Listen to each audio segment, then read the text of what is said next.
Comment rendre ton CA prévisible en 90 jours? La plupart des coachs, consultants, experts pensent qu'avoir un business prévisible, c'est avoir plus de leads. En vrai, c'est complètement l'opposé. Parce qu'après avoir encaissé 10 millions d'euros et audité des dizaines de business, la prévisibilité ne se retrouve pas dans le volume, elle se retrouve dans les 4 étapes que je vais vous dévoiler dans un instant.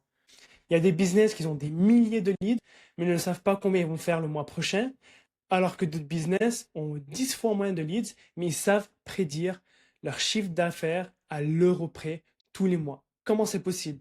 Eh bien, c'est ce qu'on va voir dans cette vidéo.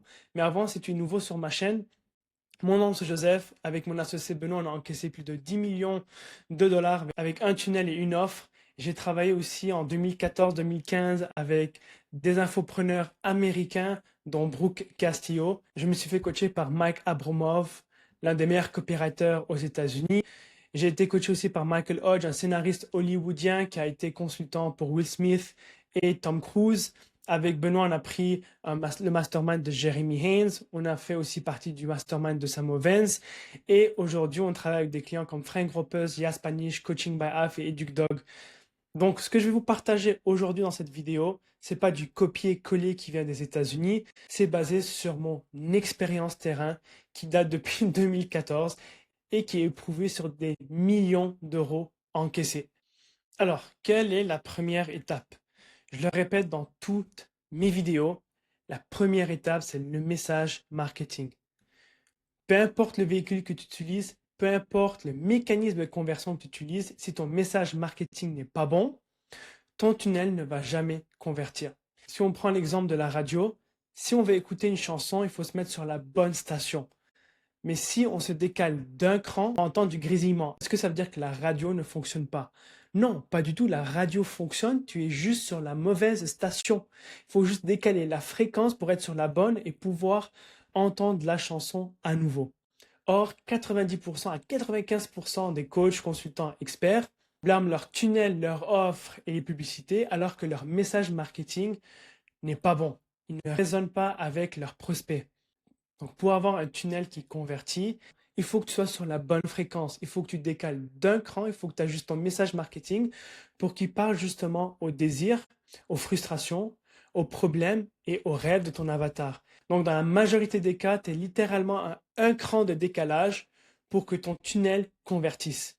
Donc là, ce que je vais faire avec toi, c'est te montrer exactement comment s'assurer d'avoir le bon message marketing pour parler aux problèmes, aux douleurs, aux frustrations de ton prospect et surtout utiliser leurs propres mots pour que le prospect puisse s'identifier à travers ton message marketing. Et une fois qu'il peut s'identifier, c'est là que tout va convertir. Peu importe ton véhicule et peu importe ton tunnel. Donc, je vais te faire une petite démonstration sur ChatGPT et te montrer exactement comment on va faire une recherche d'avatar. Je vais le faire très rapidement. Donc, disons qu'on va cibler les retraités de 60 ans et plus qui aiment jouer au golf. OK? Donc, je fais une recherche, juste zoomer, comme ça vous pouvez voir, une recherche sur mon avatar client. C'est un homme de 60 ans plus, souvent retraité. Sa passion, c'est le golf. Il veut améliorer son swing. Décris-moi euh,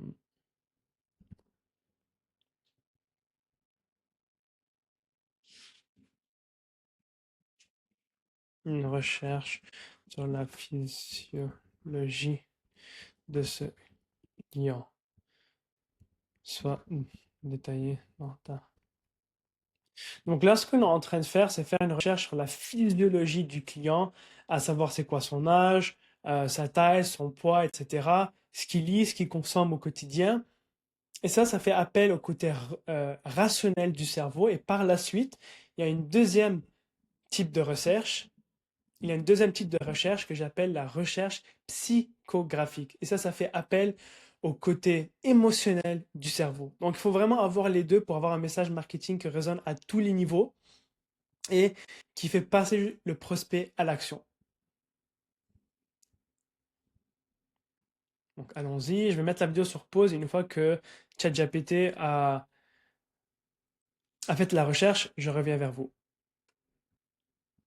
Donc là, ChatGPT a fait une recherche qui est vraiment complète, même sur l'aspect psychologique. Donc là, on peut avoir une idée de pourquoi cet homme-là qui est retraité n'arrive pas à avoir un bon swing. Donc ça nous donne une idée globale. Ensuite, moi, ce que je veux vraiment aller chercher, c'est le contenu qu'il, c'est le contenu qu'il consomme et pouvoir vraiment bien visualiser le prospect dans ma tête. Donc là, on a la physiologie du client, donc l'âge 60-75 ans, statut retraité, semi-retraité, activité, corps, douleur, objectif apparent, objectif profond, peur, motivation émotionnelle. Donc ça, euh, ici, ce sont vraiment l'aspect psychologie. Oups, les 4 derniers, psychologie du client. C'est pas ça qu'on veut dans cette recherche. Donc là, je vais lui demander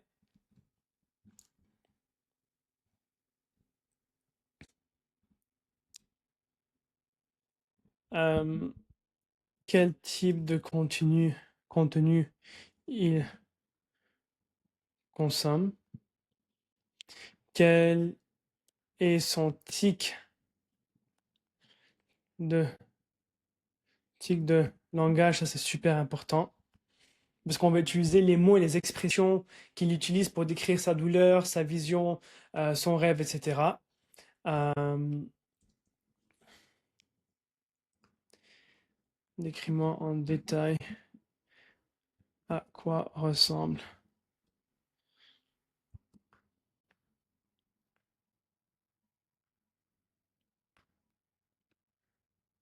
Imaginez tous,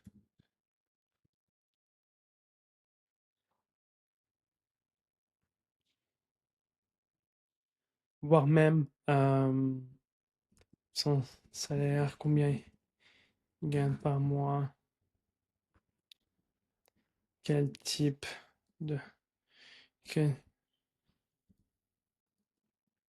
qu'il est inscrit à des clubs, etc. Et ensuite, pour la recherche au niveau psychologique, je vais vous montrer exactement les prompts à utiliser pour retrouver les bons éléments pour qu'on puisse l'utiliser dans le copywriting et rédiger un bon message marketing. Là, on a quelque chose de super intéressant. Ça nous permet aussi de mieux se positionner dans le marché, trouver une sous-niche et avoir un océan bleu. Donc, travailler, avoir un message marketing, lancer une offre dans un océan bleu où les CPM sont pas chers du tout, où le lead n'est pas cher, où le call est super qualifié et où le prospect a de l'argent et est prêt à investir dans un accompagnement premium. Donc là, ce qui est intéressant ici, c'est de vraiment prendre le temps de lire. Donc là, par exemple, l'avatar central, c'est un homme de 60 à 75 ans, retraité ou semi-retraité. Il joue au golf depuis plusieurs années, parfois depuis 10, 20 ou 30 ans. Le golf n'est pas juste un hobby, c'est son sport, son cercle social, son rituel, son identité. Donc pour lui, le golf, c'est vraiment sa passion. Il prend ça au sérieux, etc. Ensuite, il a des problèmes aux hanches, bas du dos, épaules, poignets, jambes, équilibre, cardio, fatigue. Donc il n'a pas un bon cardio, il est souvent fatigué, etc. Ensuite, ce qui est intéressant ici, c'est qu'on peut voir les segments du marché. Donc, tu as les retraités passionnés, budget surveillé, donc revenus par mois, ils font à peu près 1800 à 2500 euros. Ancien cadre profession libérale, retraité très confortable. Ici, on peut voir que ancien cadre profession libérale, il paie des clubs, du matériel, il fait des stages, etc. Et le retraité qui est très confortable, il fait des voyages de golf, il est inscrit dans des clubs premium, il fait du coaching privé. Donc nous, on veut vraiment s'adresser à ces deux avatars-là. Donc dans notre message, on peut décrire la personne qui voyage souvent pour jouer au golf, qui est inscrit dans des clubs premium, etc., mais qui n'arrive toujours pas à améliorer son swing. Ok. Donc, quand on va utiliser le langage qu'on va voir dans un instant pour décrire la situation de ce prospect-là et de ce prospect-là, naturellement, on va attirer ce même type de prospect et du coup, notre lead va être qualifié, il aura de l'argent et il va acheter la formation ou l'accompagnement premium.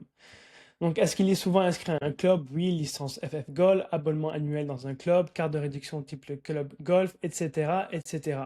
Donc, même dans notre message marketing, on peut parler de licence FF Golf, carte de réduction type le club golf, etc. Juste pour qu'on ajoute de la personnalisation et que le prospect puisse s'identifier à travers le message.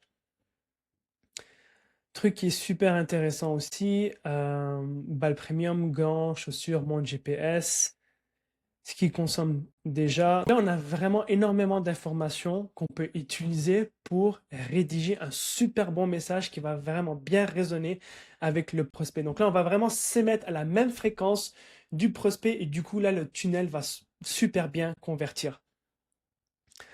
L'éthique de langage, je ne tourne plus comme avant, j'ai perdu 20 mètres au drive, je force mais ça ne sert pas. Donc tout ça, on peut les utiliser dans notre hook, dans les premières secondes de notre publicité, dans nos emails, notre page de capture, etc. pour parler le même langage du prospect. Donc vous voyez à quel point c'est puissant d'avoir énormément d'informations sur le prospect. Et pour aller encore plus loin, vous pouvez aller sur des forums comme Reddit et essayer de trouver des forums en lien avec le golf. Et les gens vont littéralement décrire leurs problèmes, leurs frustrations, etc. Et vous pouvez reprendre des expressions, voire des phrases complètes et les ajouter dans vos pubs, voire VSL. Ensuite, on va faire une recherche sur le côté psychographique du prospect, à savoir c'est quoi leur douleur, frustration, désir, croyances internes, croyances limitantes, etc. pour avoir le côté émotionnel. Fais une recherche complète sur le côté psychographique du prospect. S'il te plaît, je veux savoir quelles sont ses frustrations, douleurs, blocages, rêves, désirs, aspirations, objectifs, croyances internes, croyances limitantes. Tout ça, ce sont des trucs qui se ressemblent. Limitantes, peur interne, etc. Donc déjà là, on a énormément de choses. Donc je vais mettre la vidéo sur pause et je vous reviens dans un instant. Je passe énormément de temps sur cette partie-là parce que c'est vraiment le plus important pour avoir un bon message marketing, parce que sans ça, tu peux avoir le meilleur tunnel de vente au monde, la meilleure offre, la meilleure publicité, mais sans le bon message, rien ne va convertir. Donc il y a des trucs qui sont super intéressantes. Par exemple, ici, c'est douleur émotionnelle. Il y a une mini blessure d'ego à chaque départ raté. Donc encore une fois, ChatGPT nous a retrouvé des informations, des discussions Reddit sur les frustrations et les douleurs émotionnelles de ce prospect. Par exemple ici, le driver chez cet avatar, c'est symbolique. C'est le globe de la virilité. C'est le club de la virilité sportive, de la puissance, de l'assurance. Quand il perd 20, 30 ou 40 mètres, il ne perd pas juste de la distance, il perd une preuve qu'il est encore dans le coup. Donc là, on fait appel à l'identité. Donc là, sachant que l'identité pour lui, c'est super important, on peut jouer sur ça dans la VSL. Donc ce qu'on va faire, c'est vendre une transformation identitaire et jouer sur l'émotion la plus profonde et la plus forte pour le faire passer à l'action. Les blocages, ici on le voit, donc un nouveau driver, shaft senior, vidéo YouTube. Ah non, excuse-moi, le plus gros blocage, c'est qu'il pense encore que le problème est uniquement technique. Alors que c'est pas technique, c'est son corps, sa physiologie. Et ça, on l'a vu dans la recherche physiologique. Blocage, à mon âge, c'est normal, je ne vais pas faire des exercices de gym, chaque pro me dit un truc différent, etc., etc. Ses rêves, ses désirs, ses aspirations, ses objectifs, ses croyances limitantes. Donc là, vraiment, on a de l'or entre les mains et on peut utiliser tout ça pour rédiger un bon message marketing. Et ce que vous pouvez faire, c'est dire à ChatGPT ou Claude, bref, peu importe, de faire une liste de 10 à 20 blocages, de 10 à 20 croyances internes, de 10 à 20, une liste de 10 à 20 objectifs, aspirations, rêves, désirs, etc., etc., pour avoir une liste qui est super complète.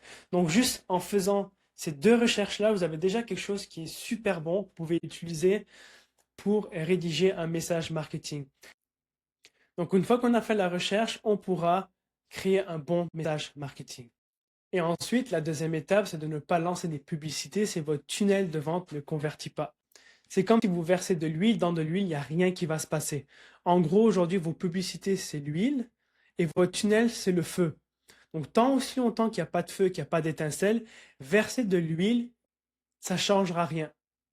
Une fois que votre tunnel de vente convertit, que vous commencez à avoir des ventes, etc., et qu'il y a cette petite flamme, cette petite étincelle, là, vous pouvez commencer à verser de l'huile, à lancer des ads pour avoir une flamme qui est beaucoup plus intense. Donc, c'est aussi simple que ça. Donc, assurez-vous que votre tunnel de vente convertit, mais pour qu'il puisse bien convertir, il faut avoir un message marketing qui est super bon et qui résonne avec votre avatar. Ensuite, la troisième chose de la troisième étape, c'est traquer vos KPI, traquer vos datas et par la suite savoir comment les interpréter pour pouvoir prendre des bonnes décisions. Et une fois que vous prenez les bonnes décisions, c'est là que vous allez avoir de la prévisibilité dans votre business.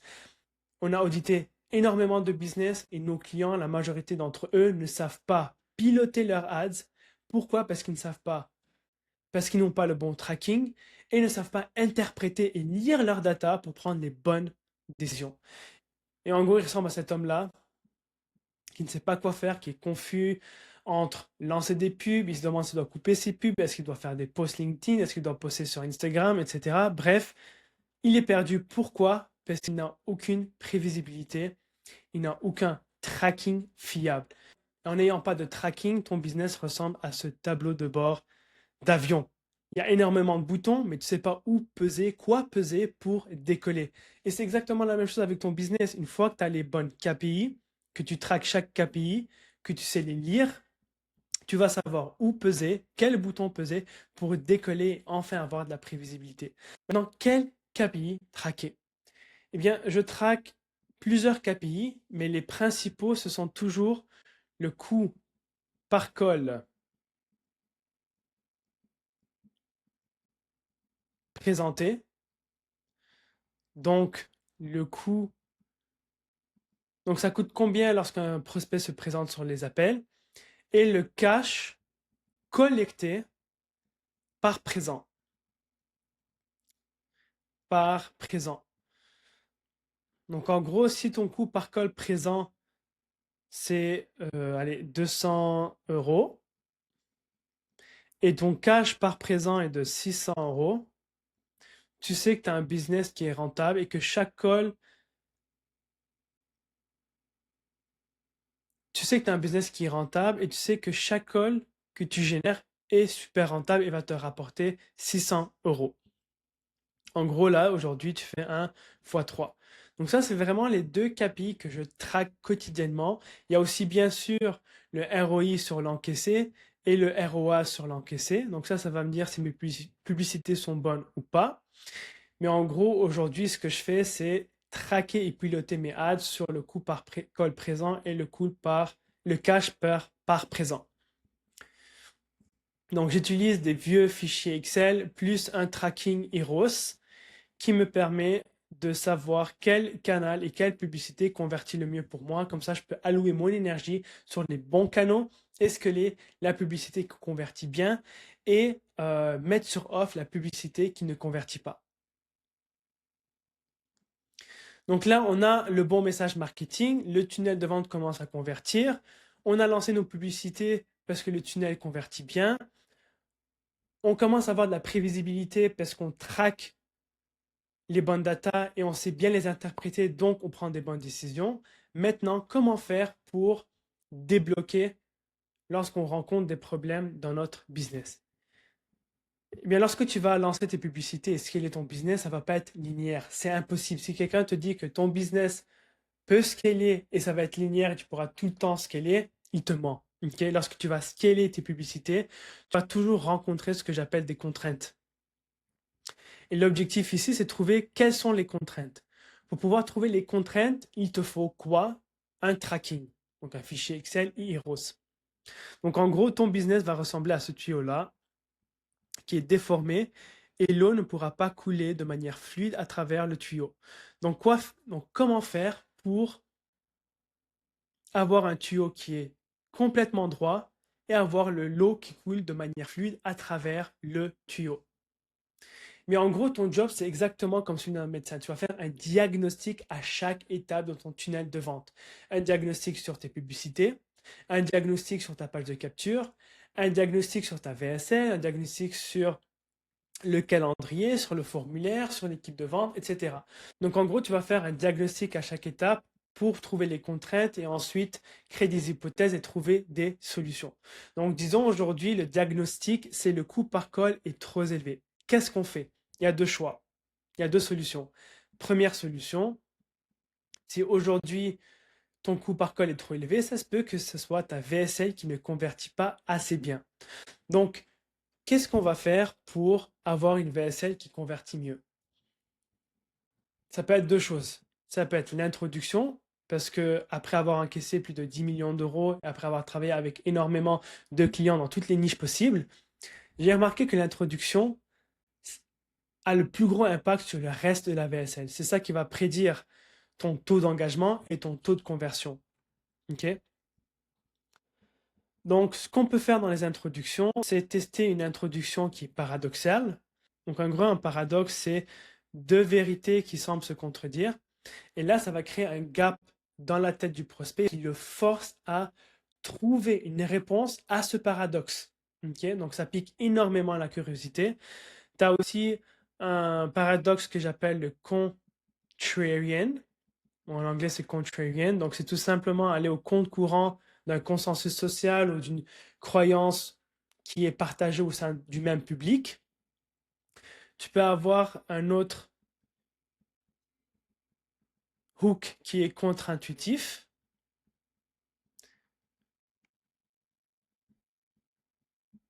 Donc, tout ça, ce sont des patterns interrupts qui forcent le prospect à rester attentif et à écouter ta VSL. Ça peut être ensuite ton offre, donc le positionnement de ton offre. Tu n'es pas différent, c'est pas unique. C'est pas unique. Tu filtres pas bien les touristes, donc il n'y a pas de filtrage. Il n'y a pas de social proof. Social proof. Tu crées pas un effet velvet rope. Velvet rope. Donc c'est tout simplement repousser les touristes et donner envie aux leads qualifiés de rejoindre votre accompagnement. Ça va créer un sentiment, un effet de rareté et d'exclusivité. Donc on va positionner votre offre accompagnement étant un accompagnement premium, etc. Il n'y a pas d'urgence non plus. Il n'y a pas de future pacing. Donc ça, ce sont toutes des choses qu'on peut améliorer dans la partie offre pour avoir une VSL qui convertit mieux. Ensuite, si notre coût par call est trop élevé, ça peut être un problème de lead quality. Donc, comment faire pour savoir si c'est un problème de lead quality ou un problème de closing? Tout ce que tu as à faire, c'est très simple. Tu vas lire les end of the day de tes closers. Donc, c'est tout simplement le rapport à chaque fin de journée de tes closers, savoir qu'est-ce qui s'est passé sur chaque call. Tu vas faire des écoutes de call. Tu vas voir aussi les stats de tes closers. Est-ce qu'ils performent bien? Est-ce qu'ils closent bien ou pas sur les bons calls, sur les mauvais calls? Lire aussi les formulaires des prospects. Est-ce que le formulaire est bien rempli? Est-ce qu'il est mal rempli? Etc. Donc, en faisant ce diagnostic-là, tu peux savoir si c'est un problème de lead quality ou un problème de closing. Et à ce moment-là, tu pourras définir des actions et mettre des actions en place pour soit améliorer le closing, soit améliorer le lead quality. Donc voilà, ça fait le tour. Donc ça, c'est vraiment les 4 étapes pour avoir un business qui est prévisible en 90 jours. Et si tu aimerais que je t'accompagne pour voir comment on peut améliorer ton business et trouver les axes d'amélioration qui vont te permettre de scaler et d'avoir un business prévisible, il doit y avoir un lien en bas de cette vidéo. Clique dessus, réserve ton audit offert et on se voit de l'autre côté.